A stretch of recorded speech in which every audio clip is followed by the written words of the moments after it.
में तो आप कहिए ही मत, पूछिए ही मत कि क्या स्थिति है। जहां जहां मैं जाती हूँ बेरोजगार लड़के लड़कियां मिलती हैं। आप शिक्षा मित्रों से बात करिए, अनुदेशकों से बात करिए, आंगनवाड़ियों से बात करिए, आशा बहुओं से बात करिए, जिससे बात सरकारी कर्मचारियों से बात करिए, सब दुखी हैं।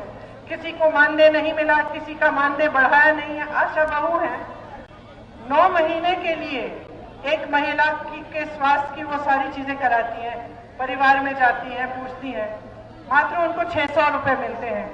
अगर उस महिला ने जिसका बच्चा हो रहा है उसके इत्तेफाक से वो सरकारी अस्पताल में नहीं हुआ तो उनको कुछ नहीं मिलता, जबकि उन्होंने 9 महीनों का काम किया है। मुझे कहती है कि इस समय में, पूरे समय में उनका मानदेय बिल्कुल नहीं बढ़ाया गया है। तो सब दुखी हैं, सब त्रस्त हैं। और ऊपर से आपको दिख रहा है कि बहुत बड़ा बड़ा प्रचार हो रहा है। तो मैं आपसे यह आग्रह करना चाहती हूँ कि सबसे पहले ये जो दूरी है जनता और नेताओं के बीच में, इसे आपको नेताओं को सिखाना पड़ेगा। आपकी जिम्मेदारी है कि आप नेताओं को सिखाइए कि ये सब नहीं चलेगा, हवा में नहीं उड़ सकते। आपने बिठाया है मंच पे, सबको अच्छी तरह से एहसास होना चाहिए। जिसको एहसास नहीं है, जो इस तरह की नीतियां आगे बढ़ाते हैं, आप इस सरकार को देखिए, भाजपा की सरकार को, प्रधानमंत्री जी की सरकार को 550,000 करोड़ रुपए, ये इतना बड़ा आंकड़ा है कि मैं भूल जाती हूँ भाषण में जब कहती हूँ कि कितना बड़ा है।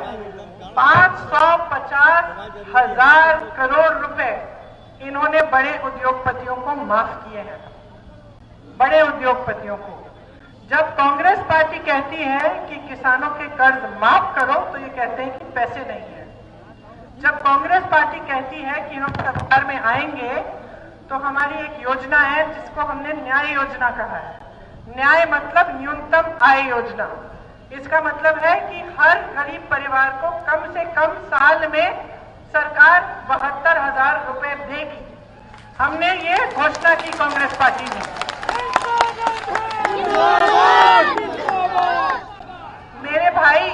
मेरे भाई कांग्रेस अध्यक्ष हैं।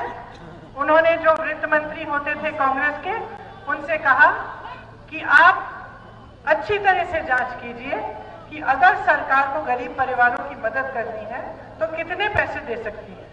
क्योंकि पिछले चुनाव में इन्होंने कहा था कि हर गरीब परिवार को 15 लाख रुपए देंगे। आज एक कौड़ी दी थी इन्होंने।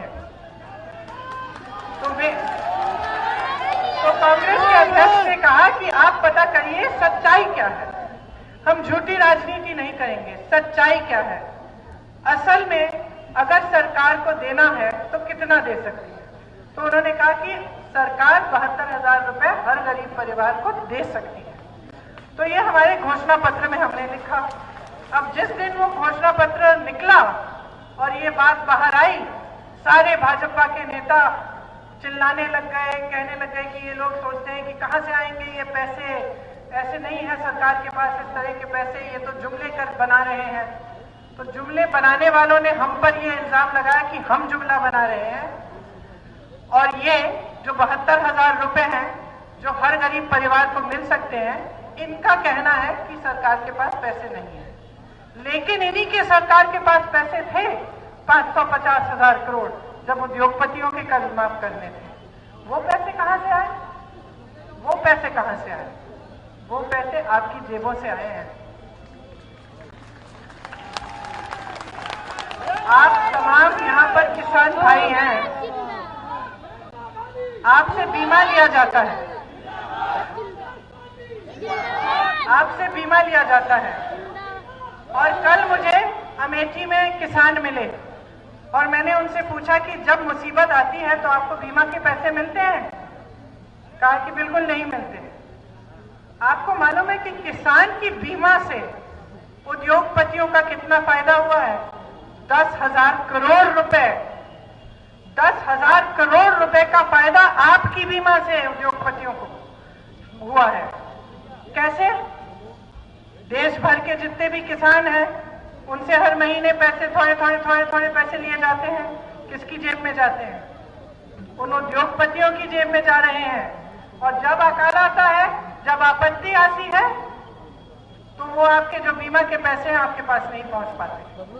तो ये स्थिति है सरकार की, इसकी नीयत खराब है, नीयत खराब है और नीतियां भी खराब है। तो आप जागरूक बन जाइए। और मैं जहां जहां जाती हूं मैं ये कहती हूं कि अगर जनता जागरूक बन जाए तो किसी की हिम्मत नहीं होगी आपके सामने इस मंच पे खड़े होकर आपसे झूठ बोलने की। ये जो झूठों की राजनीति चली है, जो 5 सालों से झूठ पे झूठ पे झूठ पे झूठ और दुर्प्रचार किया जा रहा है, ये जो नेता जो आकर चुनाव के सामने चुनाव के समय पाकिस्तान की बात करते हैं आपके सामने, दूसरी चीजों की बात करते हैं, लेकिन आपकी समस्याओं की बात नहीं करते। जिनको ये सनक है मेरे परिवार के बारे में कि मेरे परिवार के बारे में ही बात करते रहते हैं, 50% इनका जो चुनावी भाषण होता है यही होता है कि नेहरू जी ने क्या किया, इंदिरा गांधी ने क्या किया, लेकिन ये नहीं बताएंगे कि 5 सालों में इतनी पूरी सत्ता लेकर इन्होंने क्या किया। चोरी किया है।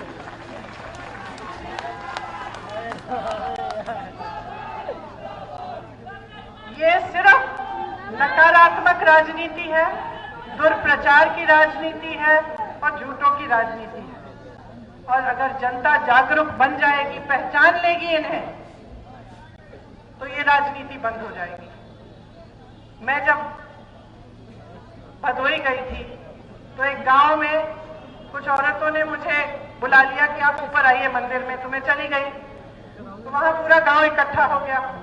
गांव वालों ने कहा कि दीदी आप ये यहाँ पे ऐलान कर दो कि ये जो पुल है यहाँ से नदी के पार आप इसको बनवा देंगी। तो जब उन्होंने ऐसा कहा मुझे माइक पकड़ा दिया और मुझे डर लगा। मेरे दिल में मुझे लगा कि मैं कैसे कह दूं कि मैं यहाँ पुल बनवाऊंगी जब मुझे मालूम नहीं है कि इस पुल का खर्चा कितना होगा, कि ये पुल बन भी सकता है कि नहीं, कि सरकार ये बनाना चाहती है कि नहीं, मुझे नहीं मालूम। तो मैं ऐसा कैसे कह दूं सबके सामने कि मैं ये पुल बनवा दूंगी। तो ये जो डर है जो मेरे दिल में उस समय पैदा हुआ कि मैं गलत बात नहीं कह सकती जनता के सामने, ये डर हर नेता के दिल में होना चाहिए।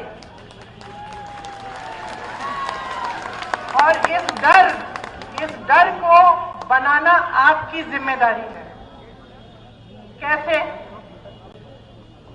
हमारा देश लोकतंत्र है। लोकतंत्र का क्या मतलब है कि जनता की ताकत, जनता की शक्ति से बढ़कर इस देश में कुछ नहीं है। इसीलिए आप सबको वोट मिलता है। जो वोट है सबसे बड़ी ताकत है आपकी। आपका अधिकार भी है लेकिन आपका हथियार भी है। आप इस हथियार को सोच समझ के इस्तेमाल करिए इसे। जो आपको झूठ बोलता है, जो आपका काम नहीं करता, उसे मत बढ़ाइए आगे। जो भाजपा की राजनीति है तमाम प्रचारों की राजनीति है, जमीनी राजनीति नहीं रही है। जनता से अब ताल्लुक नहीं है इसका, हवा में उड़ गई है। इनको सबक सिखाइए। जो जीवन आप जी रहे हैं ये असलियत है, ये असलियत है इनकी राजनीति की। कि किसान प्रताड़ित है, कि नौजवान प्रताड़ित है, कि महिला असुरक्षित है, कि कर्मचारी प्रताड़ित है। ये है असलियत। और इस असलियत को आप अच्छी तरह जानते हैं, इस सच्चाई को आप जी रहे हैं। तो जागरूक होना आपकी सबसे बड़ी देशभक्ति होगी। आप जागरूक बन जाएं तो ये लोग इस देश का नाश नहीं कर सकते जिस तरह से करना चाह रहे हैं। आपने सुना होगा कि ये लोकतंत्र को दुर्बल बनाना चाहते हैं। कैसे?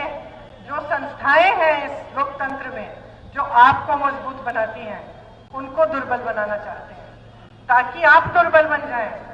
जहां जहां मैं जा रही हूं उत्तर प्रदेश में, जो आवाज उठाता है और प्रदर्शन करता है, मुझे कहता है कि दीदी हमारी पिटाई की गई।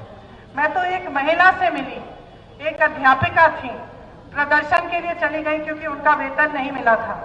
उनकी ऐसी पिटाई की गई, उनको जेल में डाल दिया गया, उनपे रासुका का कानून लगाया, राष्ट्र सुरक्षा का कानून एक अध्यापिका पे, क्योंकि अपना वेतन मांग रही थी। मैं बनारस के विद्यार्थियों से मिली, उन्होंने मुझे कहा दीदी जब हमने प्रदर्शन किया हमारी पिटाई की गई। क्यों? ये लोकतंत्र है। लोकतंत्र में जब जनता आलोचना करती है, जब जनता प्रदर्शन करती है, जब जनता अपना अधिकार मांगती है, तो जो सत्ता में है उसे खुश होना चाहिए कि जनता कुछ कह रही है, सुनो। कि नौजवान में इतनी ऊर्जा है कि वो आवाज उठा रहा है, अपनी मांग, अपना अधिकार मांग रहा है। लेकिन ये जो भाजपा की सरकार है, ये सोचते हैं कि आपके लिए काम करके ये आप पे एहसान कर रहे हैं, ये सोचते हैं। इन्हें एहसास नहीं है कि आपने बनाया है इनको, तो ये एहसास दिलवा दीजिए। आपका चुनाव आ रहा है। राहुल सचान जी जमीनी कार्यकर्ता हैं, जमीन से उठे हैं, काम करते हैं, गांव-गांव जाते हैं। मैं इनके साथ जब पिछली बार यहाँ फतेहपुर आई तो गांव में घूमी थी। गांव वाले पहचानते हैं इनको, जानते हैं कि ये काम करते हैं, इसीलिए हमारे उम्मीदवार बने हैं, इसीलिए हम आपको आगे बढ़ाना चाहते हैं। तो आप राजनीति को बदलिए, सिर्फ अपने क्षेत्र के लिए नहीं, सिर्फ अपनी जरूरतों के लिए नहीं, लेकिन अपने बच्चों के भविष्य को मजबूत बनाने के लिए, अपने देश को बचाने के लिए, क्योंकि आज देश खतरे में है। ये फूट की राजनीति है, नकारात्मक राजनीति है। इसे आप परे करिए और एक ऐसी राजनीति लाइए जो आपकी बात करे, जो आपकी समस्याओं की बात करे, जो उनका हल करे, उनका हल करने का पूरा प्रयास करे और आपके प्रति समर्पित रहे। यही बातें कहनी थी।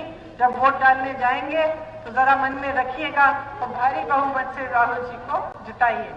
बहुत बहुत धन्यवाद आपका। जय हिंद।